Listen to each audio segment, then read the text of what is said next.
Cedar Point has a history spanning more than 150 years. During this time, many attractions have come and gone, from thrilling roller coasters and spinning flat rides, to unusual transportation and drenching water attractions. Join us as we uncover the story of 10 more lost rides of Cedar Point. Becoming the first roller coaster constructed at Cedar Point in 30 years, Wild Mouse opened at the park in 1959. Wild Mouse was located along the main midway and was a popular ride type during that time period.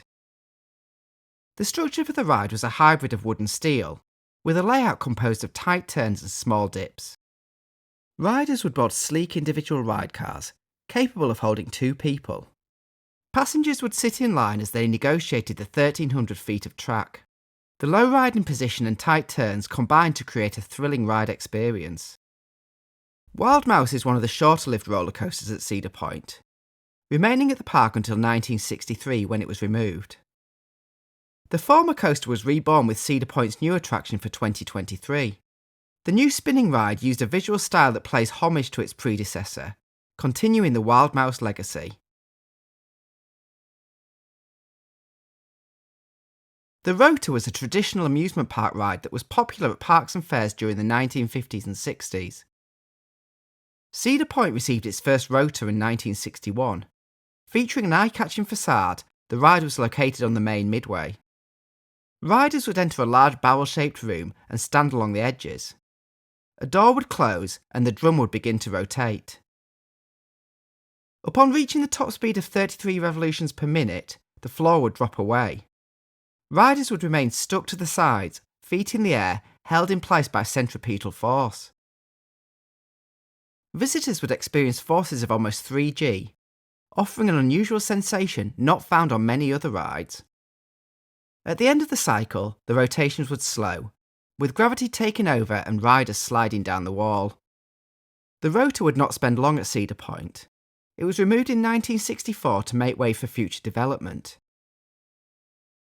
3 years later, a similar ride would open, again using the Rotor name. This time located closer to the beach, the new Rotor was the same attraction type, albeit a slightly smaller version. Offering a similar ride experience, the new Rotor would continue to operate at Cedar Point until 1984, when it was relocated to sister park Valley Fair. Opening on 20th of June 1959, the Monorail was the hot new ride at Cedar Point that summer. The mile-long track was 9 feet off the ground, and the route travelled from Cedar Point and along Sandusky Bay, passing over roads at tree height. When it arrived at the park, the Monorail wasn't a new ride. It had originally operated at Summit Beach Park. When Summit Beach closed in 1958, the ride was relocated to Cedar Point.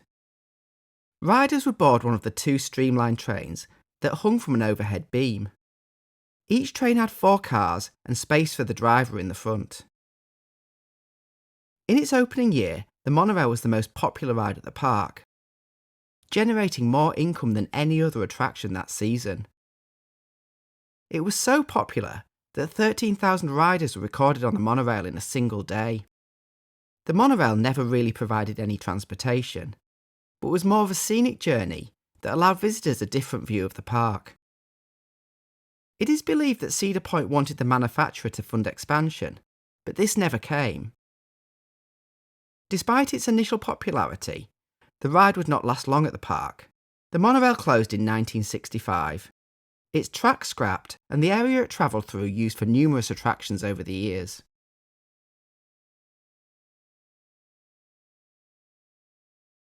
Arriving in 1972 along with 2 other attractions, Jumbo Jet joined the lineup at Cedar Point and became the 4th operating roller coaster at the park. The roller coaster was located on the beach midway, close to the towering space spiral. Jumbo Jet was the first of a new model of roller coaster from Schwarzkopf, the ride type itself named Jumbo Jet, or Jetstar 3. Reaching 58 feet high, the Jumbo Jet was a prefabricated model that used a compact site but packed a lot into the small footprint. When it opened, it was in fact the fastest roller coaster located at Cedar Point, with an estimated top speed of 44 miles per hour. Starting in a simple station with a small canopy roof, riders would board one of the two-car trains. Each train sat 12, passengers sitting in line. Although trains were low capacity, Cedar Point had at least 6 of these to allow for constant dispatches. The lift hill on the jumbo jet spiralled up slowly, trains propelled by drive tyres, and riders received a view of the nearby beach. Cresting the lift, trains plunged downwards, reaching the maximum speed and racing through a heavily banked curve. Following this, more drops and curves, with banking reaching 70 degrees in some places. Jumbo jet was a popular ride, and is thought to have carried 1.6 to 1.8 million riders every season. Although a modern ride when it was introduced, towards the end of the 1970s the roller coaster began to be eclipsed by larger, more thrilling custom rides. Corkscrew had opened in 1976, flipping riders upside down 3 times through its circuit. For 1978, the park opened Gemini, a twin racing coaster that reached heights more than twice that of Jumbo Jet. Jumbo Jet closed the same season and was removed from Cedar Point. Wildcat opened on the same plot the following year, itself a compact travelling roller coaster. Eventually the site will be used for avalanche run, disaster transport, and today is the home of Gatekeeper. The roller coaster would call other parks home over the years. The ride retained its name, but has been given a renewed colour scheme. Jumbo Jet is now located at a park in Belarus, and still operates to this day.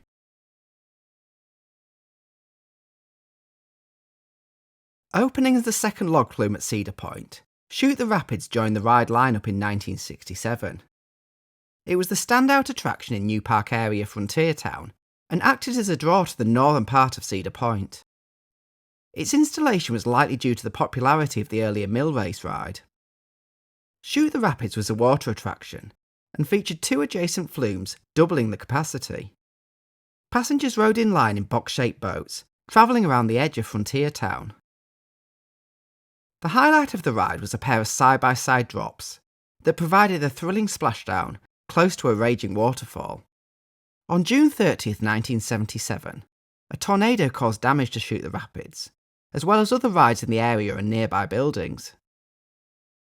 While the ride was repaired, Shoot the Rapids would have operational issues for the remainder of its life, and was eventually closed in 1981.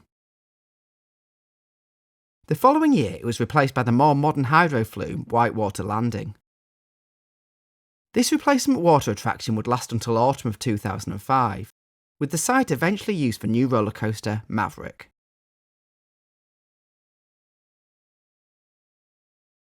When Frontier Town opened on the northern edge of Cedar Point in 1967, the only way to access it was by riding the Cedar Point and Lake Erie Railroad.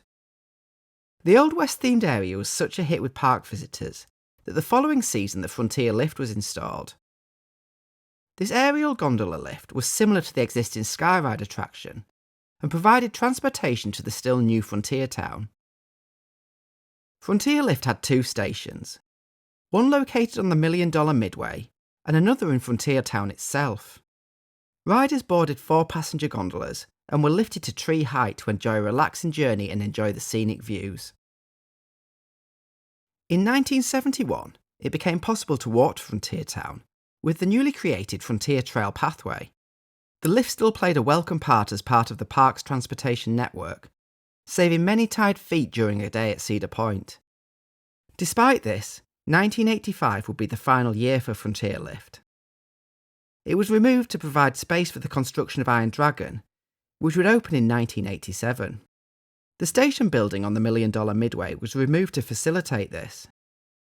Upon closing, the gondolas from Frontier Lift were transferred to Skyride. Repainted over the years, they are still in use today.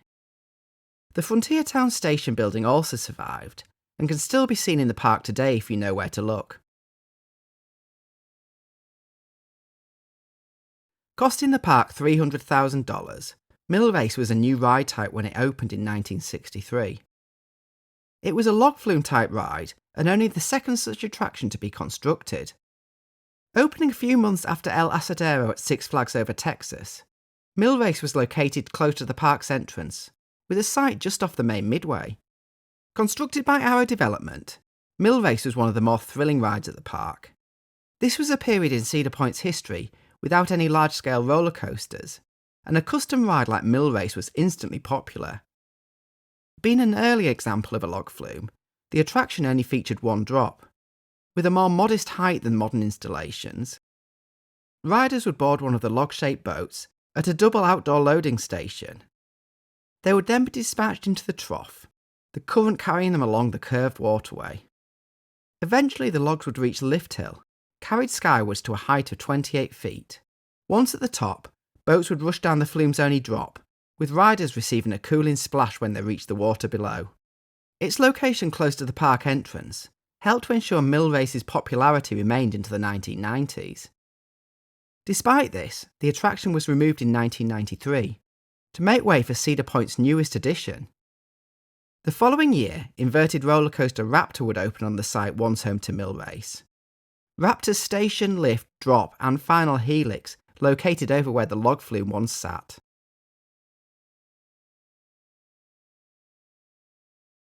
For the 1997 season, Cedar Point would add spinning thrill ride Chaos.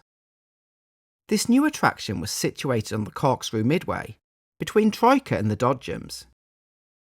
The attraction was a spinning flat ride from manufacturer Chance, the installation at Cedar Point being unimaginatively named after the model type. Chaos consisted of a disc with 18 ride gondolas around its circumference. Each gondola sat 2 riders that were held in place with over-the-shoulder restraints. The disc would spin, and it was then tilted using hydraulic arms. Each gondola was free to rock and flip, creating a thrilling ride experience and one that was different every time. Chaos closed early in the 2002 season, as a massive construction site appeared in the centre of the park. Something big was coming to Cedar Point.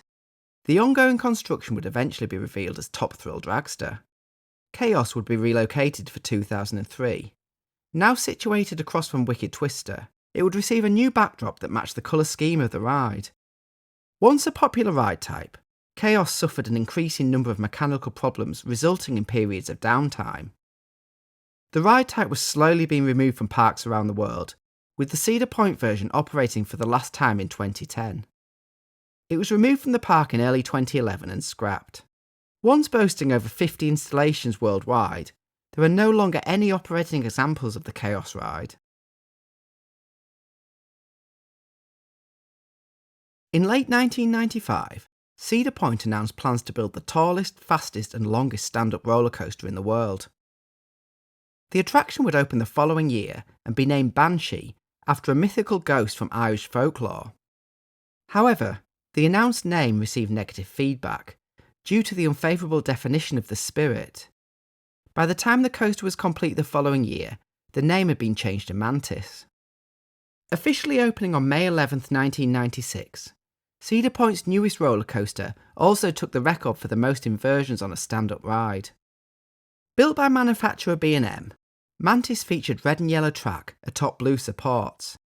The construction had necessitated filling in some of the park's lagoon, but the ride was still located 20% over water. Those wanting to ride boarded stand-up roller coaster trains, 4 across and were secured by over-the-shoulder restraints. After leaving the station, a left curve would line trains up with the 145-foot lift hill.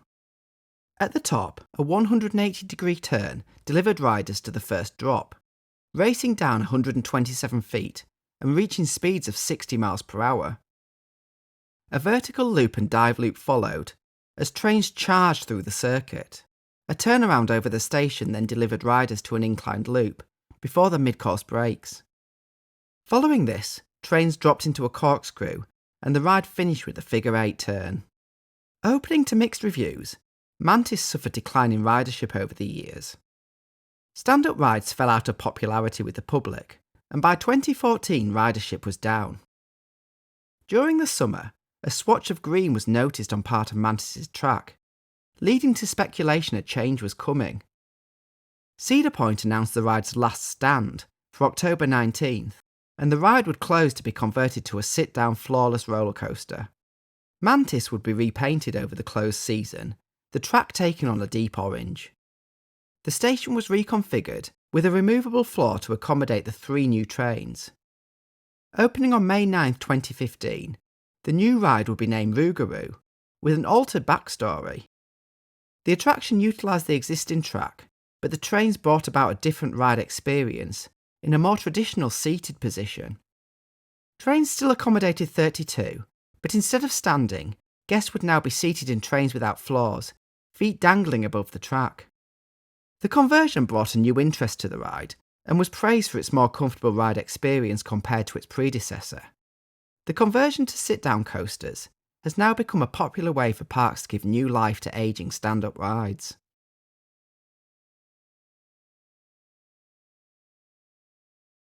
Opening as part of an expansion of the Corkscrew Midway, Witch's Wheel joined the lineup at Cedar Point in 1977. The attraction was an enterprise model from manufacturer Huss. The version installed at Cedar Point was a permanent part model, with travelling versions also in operation. Witch's Wheel was located close to the hotel gate, which was also added the same year. Upon opening, the ride type was still relatively new, and one of the most thrilling rides at the park. Its position close to the newly opened corkscrew also helped its popularity. Upon entering one of the 20 ride cars, guests were sometimes shocked to find that the ride featured no restraints. 2 riders could share one car, and the sliding cage door was closed and locked. The wheel would begin to spin, with cars swinging out to the side, before a hydraulic arm would lift the full wheel skyward. Reaching an almost vertical angle, it was only the ride's forces that held the guests in their seats. By the millennium, many parks had begun to remove similar enterprise attractions, with Cedar Point opting to keep theirs. However, the ageing ride suffered large amounts of downtime in its final years. It was announced that Witch's Wheel would give its last rides in September of 2018, its plot to be used for future park development. In its 41 years at the park, Witch's Wheel gave over 24 million rides. The location where it once sat is now home to Backbeat Q Restaurant. During its 150 years, Cedar Point has seen untold transformation. Forgotten flat rides, removed roller coasters, and long-lost flumes weave their story through the history of the park. With old rides making way for new concepts, the memories of these lost rides live on, sparking the imagination of those who visit.